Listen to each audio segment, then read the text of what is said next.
Despite all the concerns, they set to work. We were quite realistic about it. It wasn't as bad as we'd both initially thought. They took courses in the town hall in Potsdam, where the adoptive parents-to-be were mentally prepared. For weeks, they sorted out all the formalities, handing in paperwork and doing courses.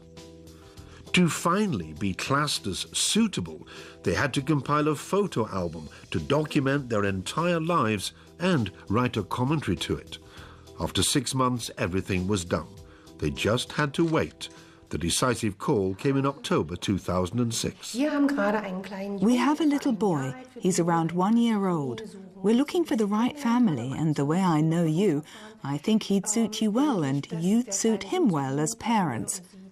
Sit down, take a deep breath, and see you soon.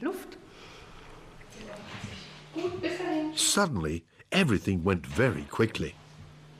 I thought I'd be a dad really soon if we were given this child. Looking at a child is one thing, but you want the chemistry to be right. Dorrit was scared about that. She cried on the day before we drove there. If I said, I like him and I'm already in love with him, Dorrit would say she didn't like him. Der gefällt mir so und ich habe mich jetzt schon in den Kleinen verliebt und Dorrit würde sagen, she was really scared and worried. Bedenken gehabt. Patricia and Oliver Schmitz were expecting twins. It was a risky pregnancy. They had to have constant checkups. She was very worried.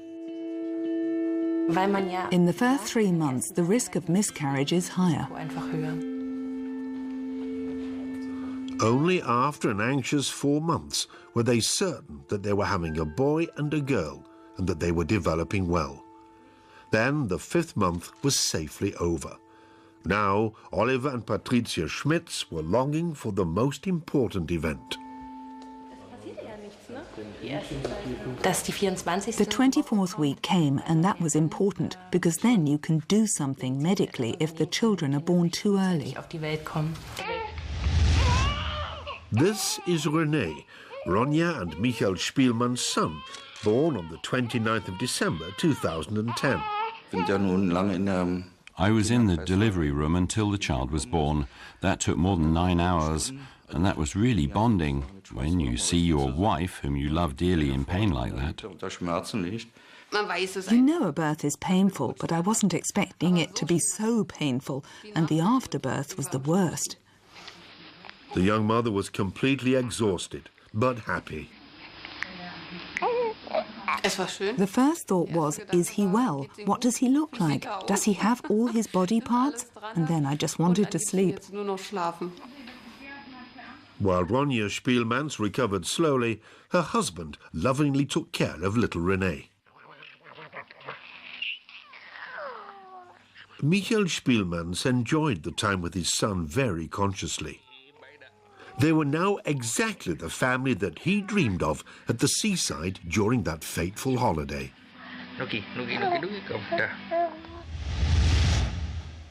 This 13-month-old boy from Brandenburg didn't have a family of his own. The adoption agent called Dorrit and Thomas because of him. They saw him in his foster mother's flat for the first time on the 2nd of November 2006. We looked into his eyes and we really fell in love. He started cuddling straight away, and I'll never forget how he came close and snuggled. It's so long ago, but when we talk about it, it's still very emotional. I'm still happy we have him, and I wouldn't want to be without him. This day was like a birth. The adoption agent sensed that the three suited each other well. You could sense that there was a spark for all of them. I could carry on with a clear conscience. I felt there was a good chance that they would grow into a family. The child consciously chose these parents.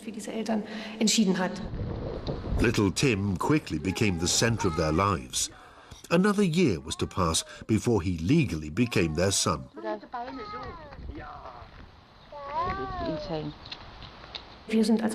As adoption agents, we're always with the family. We do several home visits, and at the end of the year, the adoptive parents file for adoption. This request goes to the court, and the court makes a decision after we state our position. In March 2012, the long wait for the parents of the twins was over too.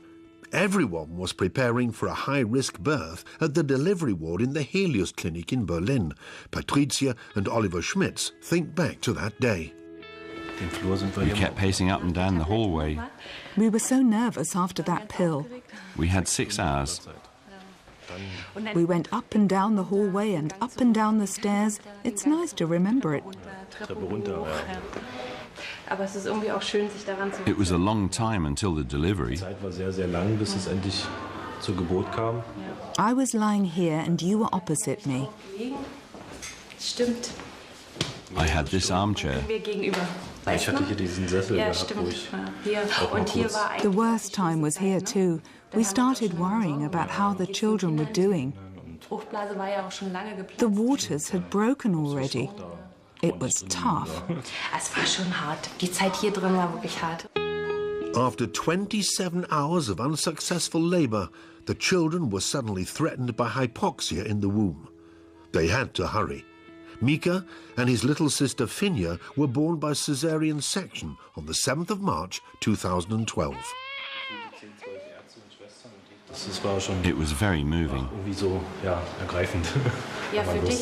For you, but for me the children were suddenly there, but I didn't see them. The first time I saw them was when they handed them to me in bed. The boy was born at 24 minutes past 7, the girl at 25 minutes past 7. Then the midwife took them and I saw them briefly and then she went off with them.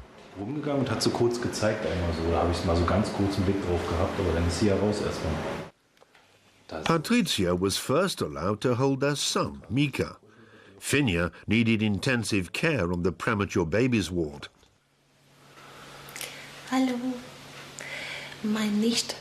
My husband, who hadn't shaved, spent the whole first night bravely looking after the little man. He leapt up at every sound. He did a great job. Little Finja was a kilo lighter than her brother, too light to thrive without medical help. Oliver Schmitz hadn't slept properly in days. He kept going back and forth between the preemie ward and Patricia.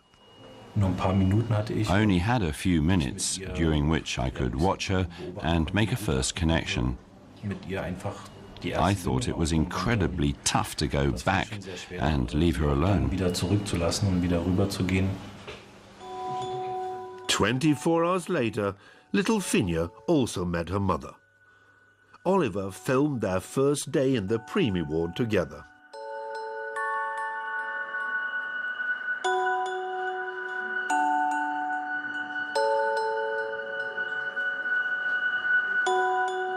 After 6 days, Finja was allowed to leave the preemie ward with her parents.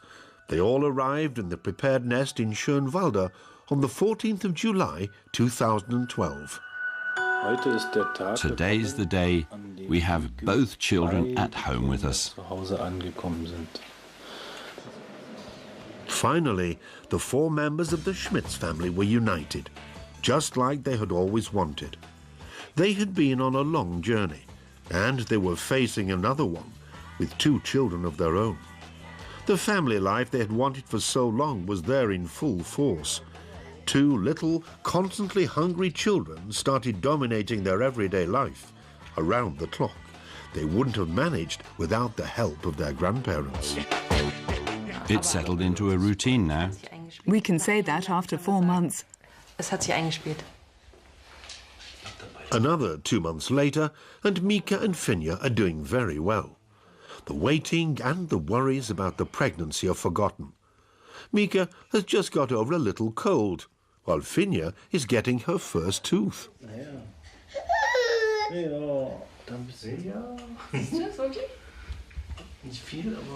The children aren't even half a year old.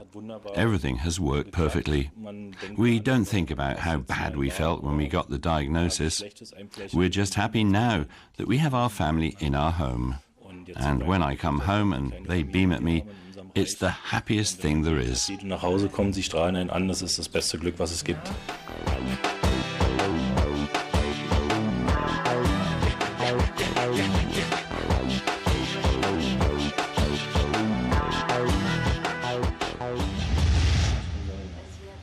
Since 2007, Tim has been the beloved and legal son of Dorit and Thomas.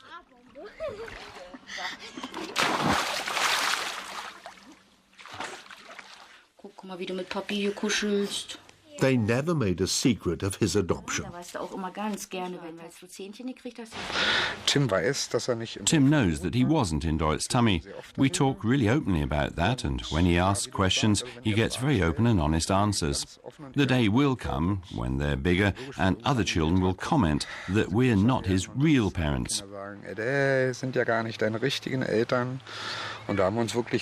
We've already decided to say that the parents of his schoolmates will have had to take their children the way they were, whereas we were able to choose him. I think we can give him a lot of strength by one simple statement like that.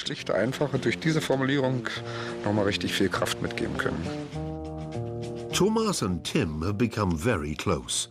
While leafing through the family album, everyone realizes that Tim, now 6, looks very much like his adoptive father. Every event in Tim's life is celebrated with a big family party. A big thank you for coming. We want Tim to feel it and to know that we really love him and that he belongs to us and that we didn't want anyone else but Tim.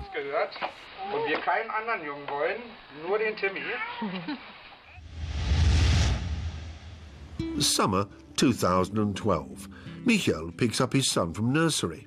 René is 2 years old. The 55-year-old took a lot of time for him and enjoyed his belated fatherhood. You have more time to look after a child and you feel everything much more intensely. I imagined it would work out this way, though.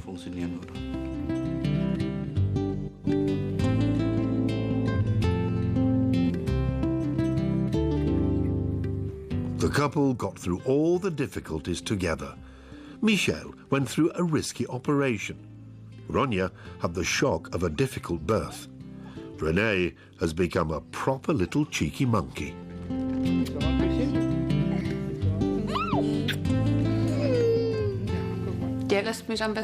He prefers not to let go of me. Daddy is no longer interesting. It's incredible. I get cuddled straight away.